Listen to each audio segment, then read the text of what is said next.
11th class student good morning. 11th class student आज हम लोग बच्चों अट्रैक्टिव फोर्स के बारे में देखेंगे। डाइपोल डाइपोल डाइपोल इंड्यूस और आपका डाइपोल डाइपोल और हम लोग डाइपोल इंड्यूस डाइपोल फोर्स की बात करें। सबसे पहले हम लोग आज स्टार्ट करते हैं डाइपोल डाइपोल फोर्स। तो the compound having a different electronegativities act as a dipole और पोलर। तो जैसा कि हम लोग जानते हैं कि जो कंपाउंड जो कि ऐसे पोलर एटम से मिलके बने होते हैं वो एक डाइपोल या फिर पोलर मॉलिक्यूल्स की भांति काम करते हैं, जिनकी इलेक्ट्रोनेगेटिविटी में डिफरेंस होता है। जैसे हम लोग बात करते हैं HCl की,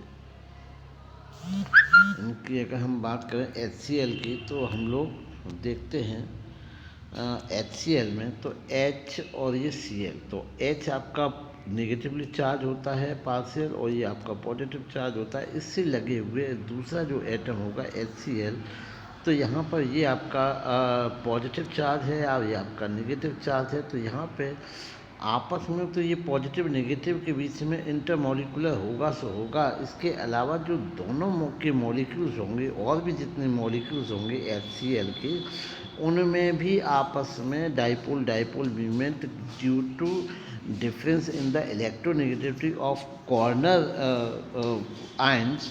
तो यहाँ पर दोनों में आयंस में अपोजिट चार्जेस होने के कारण ये जो होगा वो आपका इंट्रैक्शन होगा, और इस प्रकार के इंट्रैक्शन को हम डाइपोल डाइपोल कहते हैं। और ये काफ़ी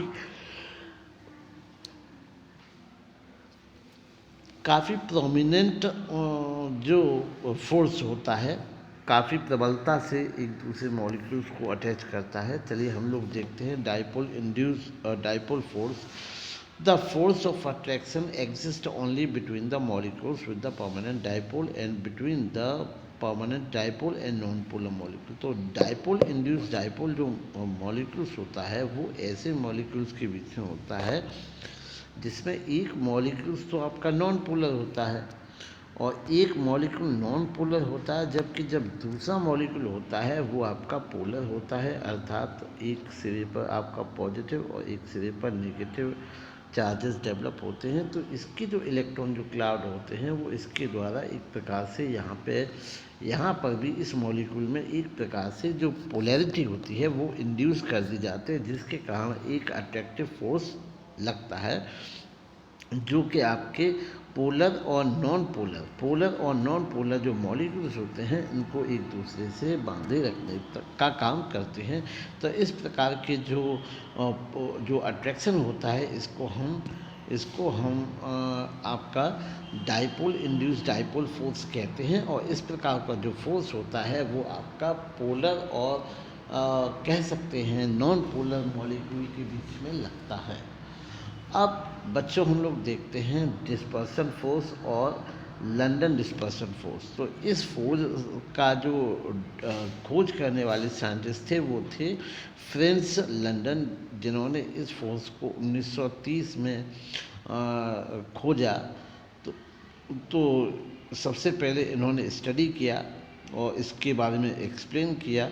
तो इसके कारण इसको हम लोग लंदन डिस्पर्सल फोर्स भी कहते हैं। और ये इस प्रकार का जो फोर्स होता है ये एक इंटरमॉलिकुलर फोर्स होता है जो कि आपका पोलर और नॉन पोलर मॉलिक्यूल्स के बीच में, जैसे बेंजीन में जिसका डाइपोल मोमेंट बिल्कुल ज़ीरो होता है, में भी एग्जिस्ट कर सकता है।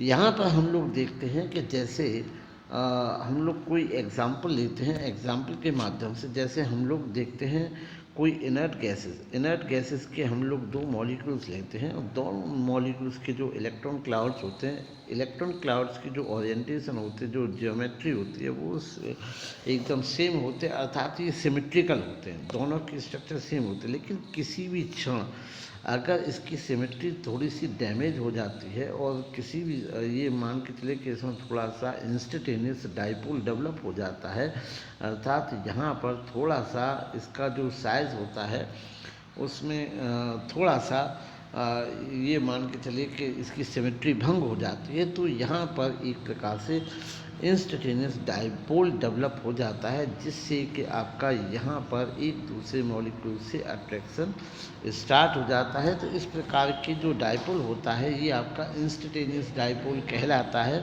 और इंस्टेंटेनियस डाइपोल होता है, ये जो प्रोसेस होती है और ये जो फोर्स होता है डिस्पर्सल फोर्स या लंदन डिस्पर्सल फोर्स, ये एक वीक फोर्स होता है। तो बच्चों समझ में आए होंगे, ये तीनों प्रकार के मैंने आपको जो वीडियो बताए हैं उम्मीद है समझ में